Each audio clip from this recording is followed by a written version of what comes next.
Love stories are often remembered for their beauty, devotion, and resilience, but some are tragically etched into history for how they ended. Around the world, couples who once shared dreams, laughter, and a lifetime together have met unimaginable fates that turned their love stories into heartbreaking headlines. From sudden accidents to horrifying disasters, these stories remind us that even the strongest bonds can't always withstand the cruel hand of fate. Today, we're looking at the 5 worst deaths of couples ever recorded, tragic moments where love and loss collided in the most devastating ways. The state fire marshal's office says the older couple was found here at their home on Wilderness Acres Road in Lyman Tuesday morning.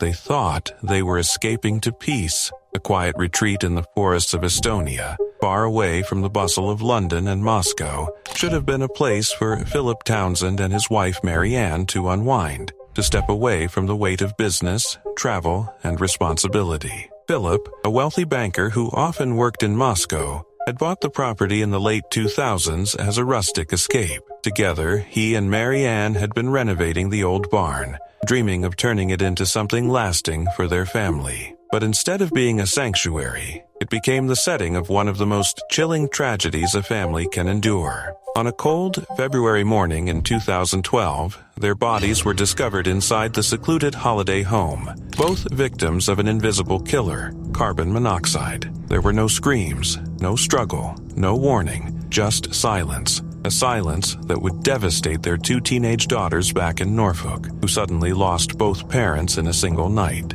The discovery was as grim as it was haunting. A plumber, arriving to fix a burst water pipe, was the one who stumbled upon the scene. He found Philip near the generator, collapsed with an empty petrol can in hand, and Mary Ann just a few steps away at the bottom of the stairs. Investigators pieced together what had gone wrong. The couple had relied on petrol-powered generators to run the house since there was no mains electricity. Local workers had warned Philip time and again that the utility room needed to stay ventilated, the doors kept open to let the fumes escape.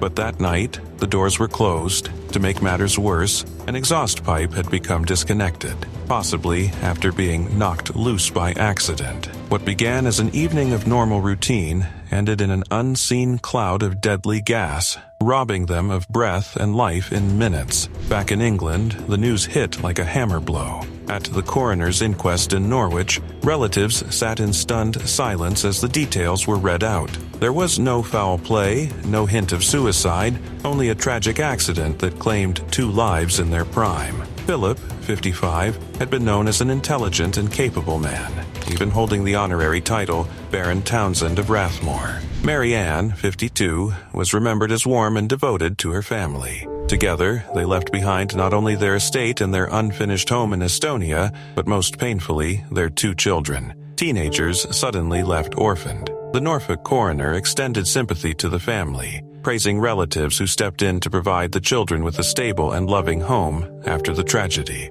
But nothing could soften the cruel twist of fate. A home meant for rest and renewal had been transformed into a tomb. Locals in Estonia expressed shock, recalling how the Townsends, though somewhat private, had been active in renovating their property and engaging in occasional disputes with neighbors. The image of Philip's last moments, trying perhaps to refuel or adjust the generator, combined with Mary Ann's helpless final steps down the stairs, painted a heartbreaking picture of 2 lives extinguished far too soon. For those who heard the story, it wasn't just the shock of the deaths, it was the chilling thought of how quickly the very air we trust can turn lethal. Carbon monoxide is invisible, silent, odorless, and merciless. It offers no warning until it's too late. The Townsends' final moments serve as a haunting reminder of life's fragility and of how love, family, and the promise of tomorrow can vanish in an instant.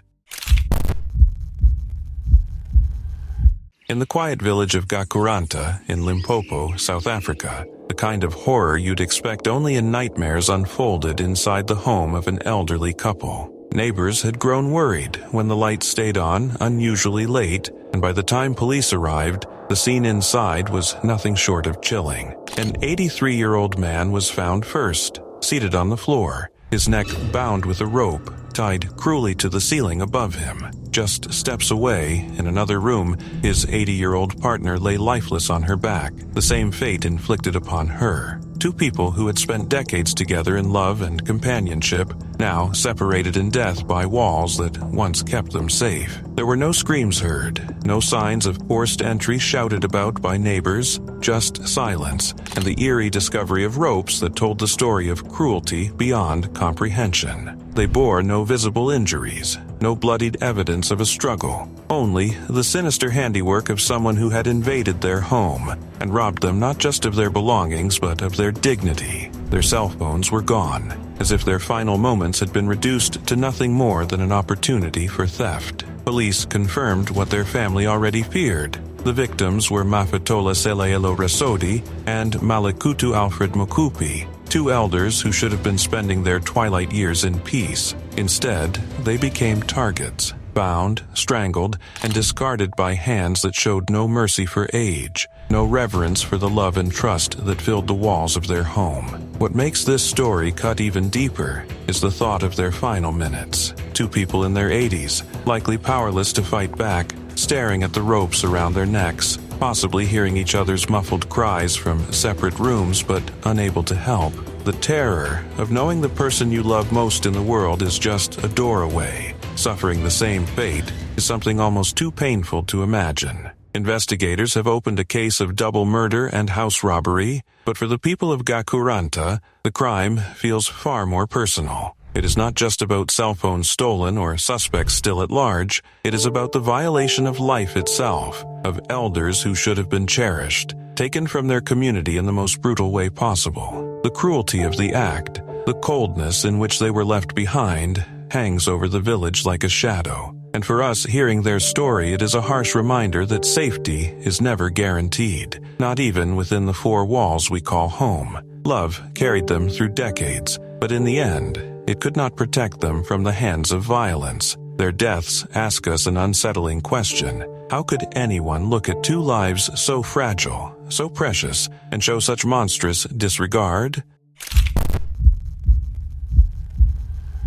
In the summer of 2005, the city of Brescia in northern Italy became the backdrop for one of the most disturbing crimes the country had ever seen. Aldo Donagani, 77, and his wife, Luisa De Leo, 61, were well known in their community. Quiet retirees who lived a modest life in their villa on Via Ugolini. They had no children of their own, but were close to their nephews, even sharing the villa with one of them, Guglielmo Gatti. On the surface, life seemed ordinary, but beneath that quiet exterior lay a secret that would soon horrify the entire nation. On August 1st, a relative arrived at the couple's villa for a visit, only to be met with silence. The shutters were closed, the phone lines were dead, and there was no sign of Aldo or Luisa. The villa itself was unsettlingly pristine. Their Renault Clio was parked neatly in the garage, along with their bicycles. Inside, there were half-eaten meals still in the oven, groceries left to spoil in the fridge, and even Luisa's personal belongings untouched. It was as if the couple had vanished into thin air. Concern quickly grew, and a missing persons report was filed. Friends and neighbors couldn't understand it. Just days before, the couple had attended Mass at their local parish and spoken of upcoming plans. They had disappeared without reason, without warning. For 2 weeks, investigators chased leads. Some believed they might have gone on a sudden trip, but that theory unraveled quickly. They had only just returned from holiday and nothing in their home suggested a planned departure. Suspicion soon began to circle around their nephew, Guglielmo, who lived upstairs. A 41-year-old unemployed man, reserved and withdrawn, he told police he hadn't seen his aunt and uncle in days. He insisted he knew nothing. But neighbors whispered about strange noises coming from the villa, about lights on at odd hours, and even the sharp smell of bleach drifting from the garage. Then came the discovery that changed everything. On August 17th, in the remote forested valley of Valpesco,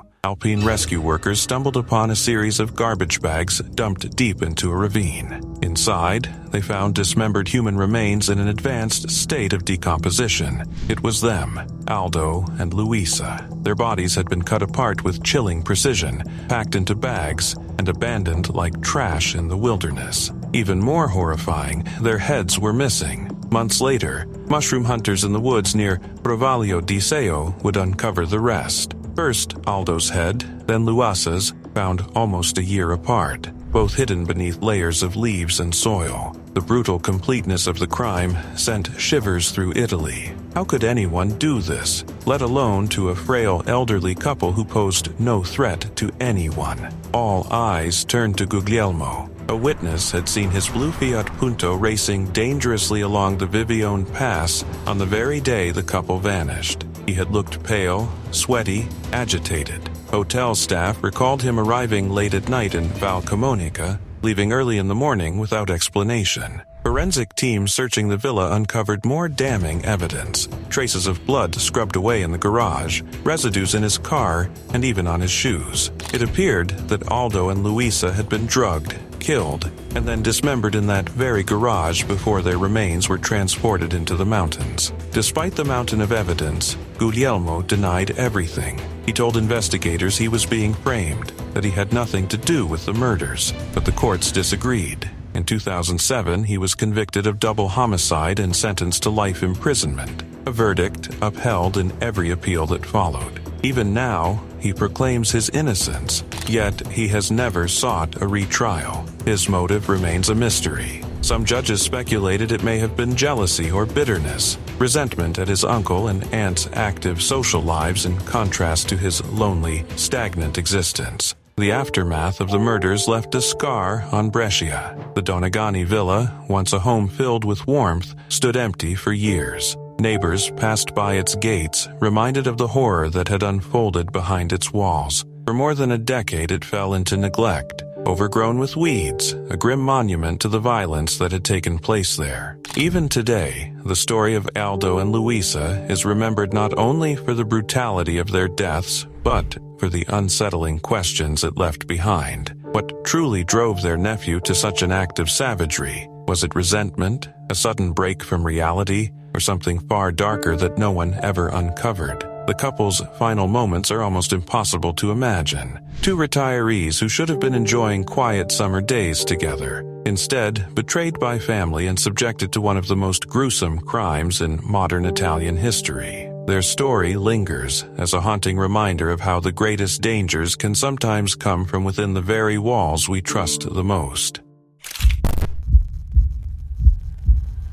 Brand new reporting on the two people who were found dead inside a home. Mobile police now believe the couple died from carbon monoxide poisoning.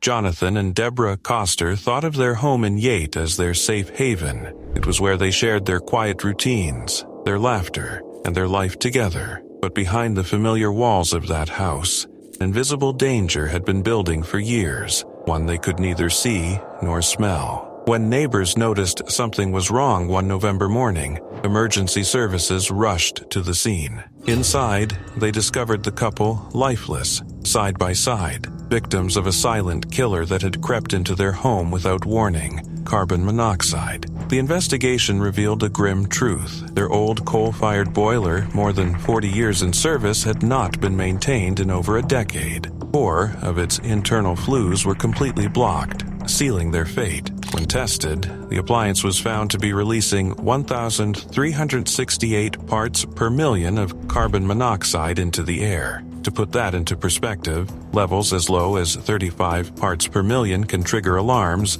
and anything above 500 can kill. For Jonathan and Deborah, it was a death sentence delivered quietly, over the course of just 2 hours. At first, police wondered if something more sinister had happened. Jonathan was found with an injury to his head, and detectives briefly treated the case as suspicious. But soon, the truth became clear. There was no foul play, no deliberate harm, just a tragic accident.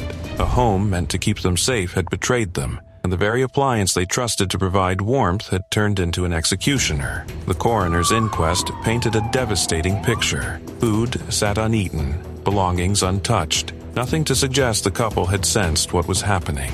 There had been no chance to escape. A simple act of maintenance, an annual servicing, a carbon monoxide detector, the smallest precaution, could have saved their lives. Instead, neglect had left the boiler to slowly choke the home with lethal gas until the air itself became poison. The Costers' deaths were not just another statistic. They were a reminder of how fragile the line between safety and danger really is. Their story forces us to confront an uncomfortable truth. The dangers most likely to claim us are often the ones we overlook, hidden in plain sight. The silence that filled their home that night is haunting because it could happen anywhere, to anyone. And that is what makes their ending so devastating. 2 lives lost, not to malice or violence, but to something as preventable as a blocked boiler and a moment's neglect.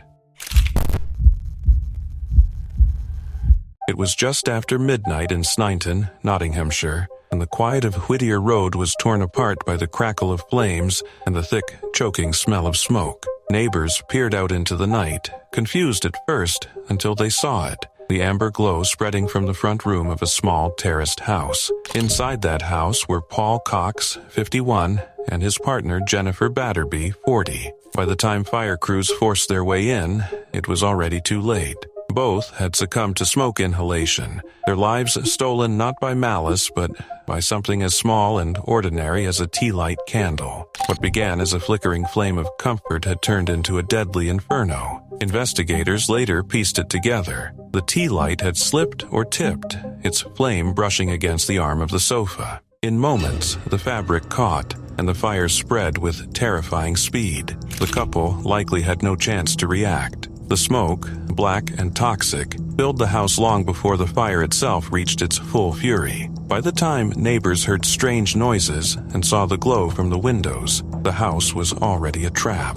The fire service called the blaze incredibly intense, the kind that tests even the most seasoned crews. Engines from across Nottinghamshire rushed to the scene, hoses trained on the flames, while adjoining homes were evacuated for fear that the fire would spread down the row. For hours, firefighters fought to contain it, but the heartache came when they reached Paul and Jennifer. Both had been overcome in the very place they should have felt safest, their own living room. At the inquest, the cause was ruled accidental. No foul play, no suspicious circumstances, just a candle, a sofa, and the devastating truth of how quickly life can be extinguished. Station manager Tom Clark urged the public to remember the dangers of even the smallest flame. Always use proper holders, keep candles away from fabrics, never leave them unattended. Simple precautions that, if taken that night, might have spared 2 lives. For the community, the tragedy was shattering. Neighbors stood in the cold night air watching their street lit up by flames, helpless as the house they passed every day burned before their eyes. "It's frightening and really upsetting," one resident said, recalling how she heard the commotion and saw the house engulfed. "Very sad" barely begins to describe it. Paul and Jennifer's story lingers as a chilling reminder that sometimes it isn't grand disasters or violent crimes that take lives, but the smallest things we overlook. A tea light meant to bring warmth and calm became the spark of devastation, leaving behind not only a destroyed home, but a warning that danger often hides in the ordinary.